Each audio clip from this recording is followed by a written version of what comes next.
In this module, we will talk about how we can follow the right principles when it comes to our diet. Why is diet important?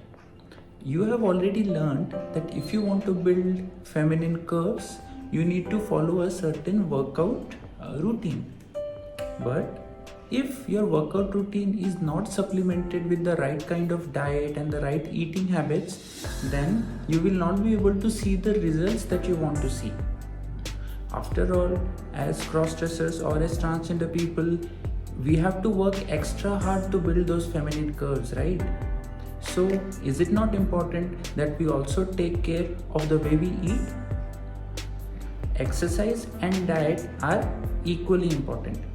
So let us understand how to solve this entire puzzle of building curves and at the same time losing weight or losing fat. The reason why I'm talking about losing fat is that our bodies are male bodies, which is designed and structured in a way which is different from women's bodies. Women's bodies are typically, wider at the hips. Women's bodies are narrower at the, shoulders. But we don't have that. We have narrow hips and broad shoulders. So our goal, as you already would have understood from the workout videos, our goal is to build, the lower body area which is a little wider so that we can create that feminine appearance.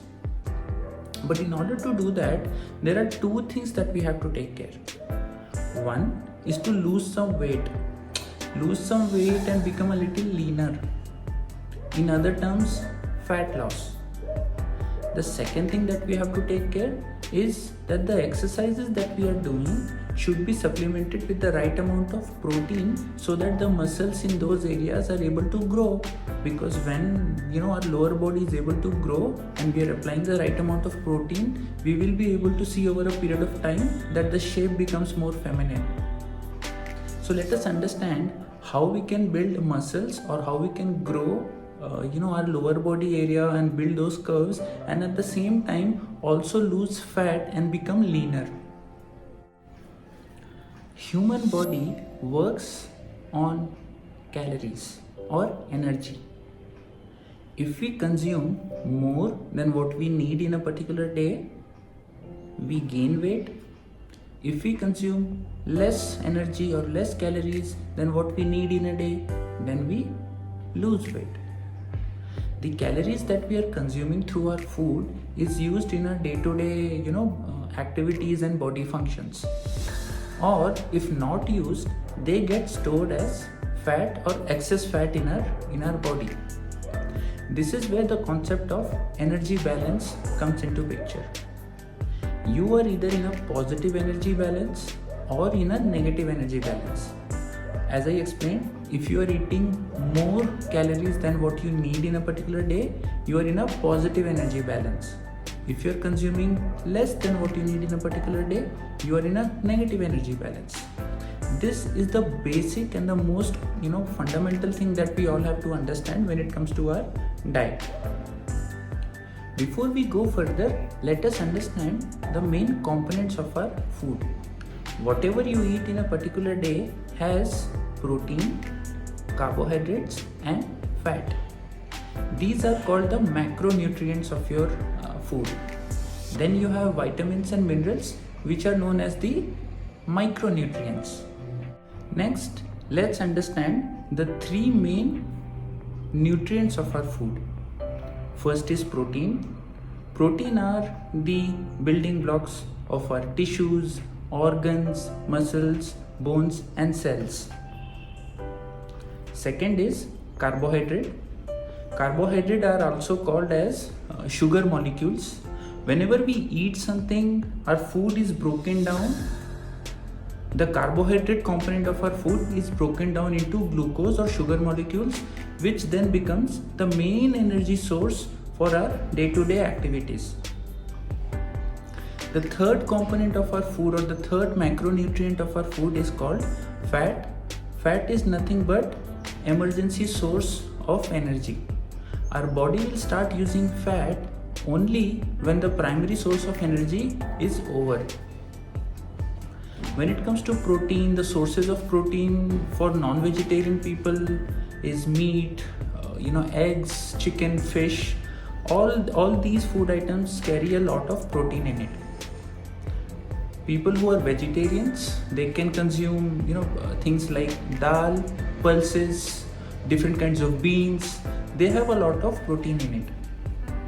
When it comes to the carbohydrate sources, everything that you eat, including bread items, rice items, wheat items, are pretty much nothing but carbohydrates. When it comes to fat, you have nuts which contain fat, all the oils which are being used in our cooking contain fat, butter, ghee. These are the major sources of fat that we consume from our food. Along with protein, carbohydrate and fat, the other micronutrients, which are the vitamins and minerals, are something that we get from fruits and vegetables. Along with this, the third and the most important component of our diet or food is water. Our body is 70% water. So it is very important that along with protein, carbohydrate, fat, vitamins and minerals, we also consume water. The best practice to consume water is to have around 4 to 5 liters of water on a daily basis. Now, coming back to the main goal of building curves and losing fat, the first thing that we have to understand is the concept of negative energy balance. As I already explained in the beginning, negative energy balance pretty much means that you are consuming less calories than what you need on a day-to-day basis. This will create a negative deficit of calories, and our brain will use the stored fat in our body to take care of this deficit calories or the calories which are less consumed. This is pretty much the most basic and the most fundamental way of ensuring that you're losing fat on a regular basis. So one thing that you need to remember is negative energy balance, consuming less calories than what you need on a day-to-day basis. So this brings us to the question, how do I know how much I need on a day-to-day basis? So this brings me to the concept of food budget or maintenance calories. Maintenance calories or food budget basically means the number of calories or the amount of calories you need on a daily basis to maintain your weight. If you consume your maintenance calories, you will neither gain weight, you will neither lose weight. So once you figure out what is your maintenance level calories, it is easy to consume less calories than your maintenance level and create the negative energy balance. In order to calculate your maintenance calories or food budget, you can go to this website and enter your age, your gender, your weight, your height and your day-to-day activity level. Once you enter these details, you will be able to come to your maintenance calories. You will know what is your food budget on a day-to-day basis. You will know how much calories you need to consume in order to just maintain your weight. Once you have arrived at a point where you know what is the maintenance calorie or the food budget for your body and your age, for your height, for your body weight, then the next step is to see how much can we reduce so that we create a negative energy balance, as I explained earlier. But before you create that negative energy balance, there is something that you have to do on a regular basis. Every day when you wake up, you do your washroom chores, you empty your system and then check your body weight. Do this for a few days and see how the body weight fluctuates. Let's give an example. Let's say on day 1 your body weight is 80.2 kilos. On day 2 your body weight is 80 kilos. On day 3 your body weight is again 80.2 kilos. These small fluctuations are normal, but if you keep doing this over a period of time, you will see that your body is able to maintain a certain weight, let's say 80 kilos, on a 7-day average. So all you need to figure out is, on a daily basis, empty stomach, check your weight, make a note of it, and find out the weekly average. So now you know your maintenance calories or your food budget, and you also understand that this maintenance or the food budget is needed to maintain your body weight which you have just calculated. I will repeat this concept again. Once you keep measuring your weight on a regular basis, you will know what is your average weekly body weight and how much calories you need to maintain this body weight. So you have your food budget and you have your weekly average body weight. So the next question is, you need to find out how much are you currently consuming. How much calories are you currently consuming? So what you can do is use apps like Healthify.me, MyFitnessPal, and then just go there and enter all the food items that you eat on a day-to-day basis from morning to evening. Just keep entering everything and you will see how much calories do you consume on a day-to-day basis. So let's say morning you had some food items in breakfast. Enter that in those apps. It will give you the amount of calories you have consumed. Second, let's say you had some lunch during 1:30, 2 o'clock, or whatever time you have lunch. Enter that in that app and it will give you the amount of calories you have consumed. Then in the evening or in the night, if you're again consuming some food, enter those food items in these apps and they will give you the amount of calories you have consumed. So now when you, along with checking your weight on a regular basis, if you also just keep entering your food items on a regular basis in an app like Healthify.me or MyFitnessPal, you will see how much calories are you currently eating.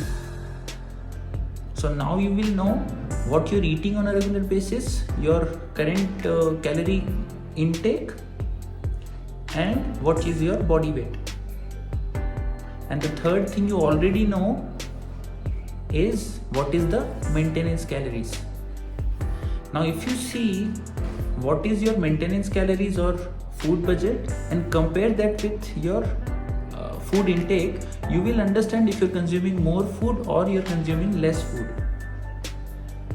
But the goal is to lose fat, which means we have to reduce or eat less food or consume less calories than our maintenance or food budget.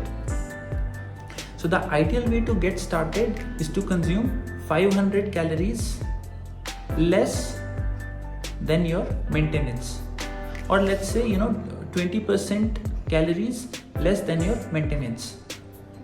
Let me give an example. Let's say your maintenance calories is 2000 calories after the calculation, and then you also calculated your food items and find that you are consuming, some days you're consuming 1800 calories, some days you're consuming 2200 calories, some days you're consuming 2300 calories, and that's the kind of a pattern that you have.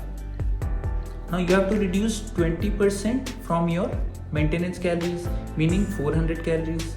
So your target calories is 1600, which you need to consume. Now if you are someone who's consuming 1800 calories or 2200 calories, in that range, you will know how much to reduce by just entering the food items in these apps like Healthify.me or MyFitnessPal. You can just plug and play, remove some food item and see how much it is reduced. The goal is to come to a point where you are at a deficit of 20% from your food budget or maintenance calories. I hope you're able to understand this. I will explain this entire concept again.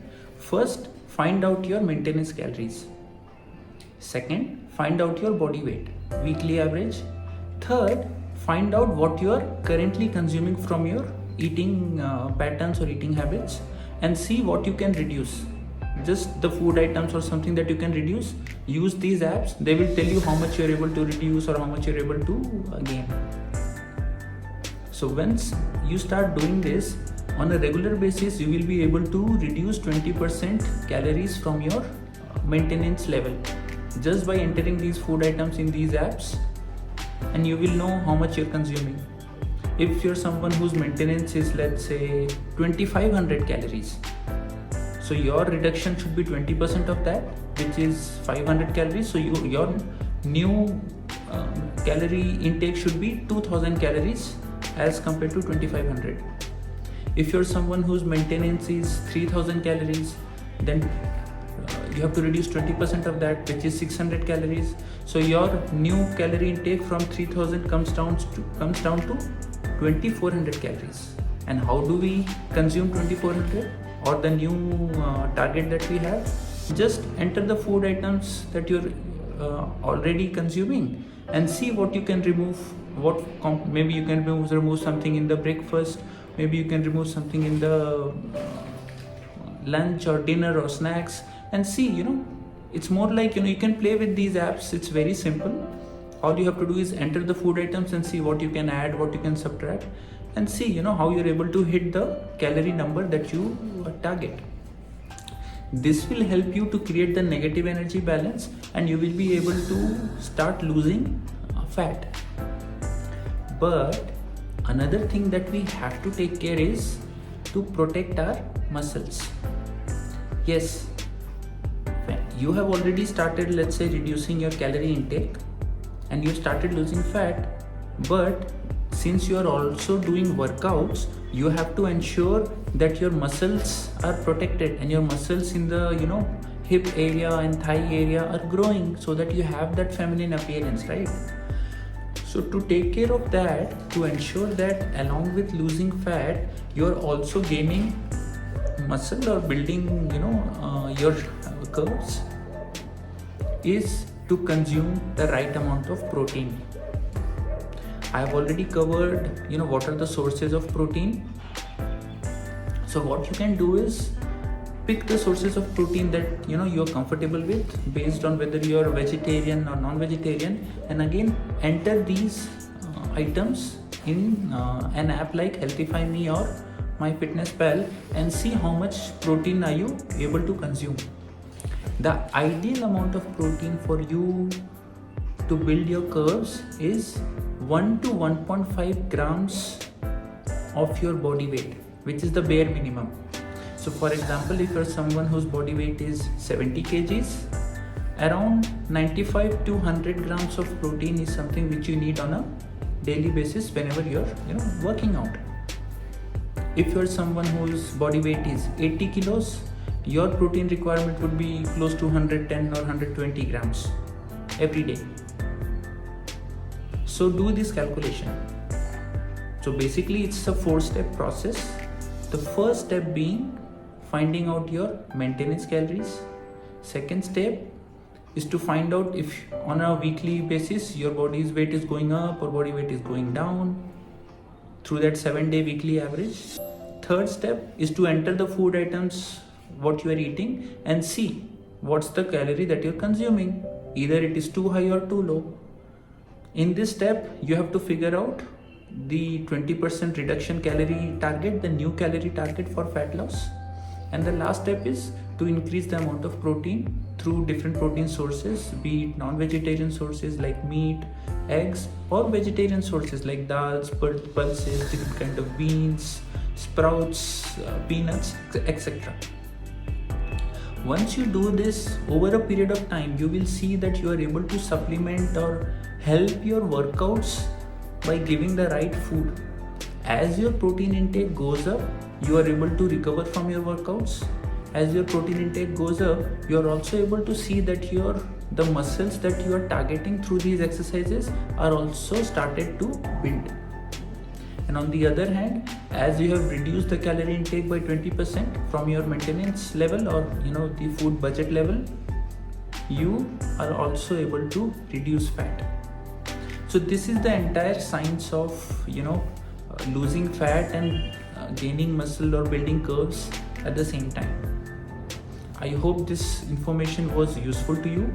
So start following these principles. You don't really have to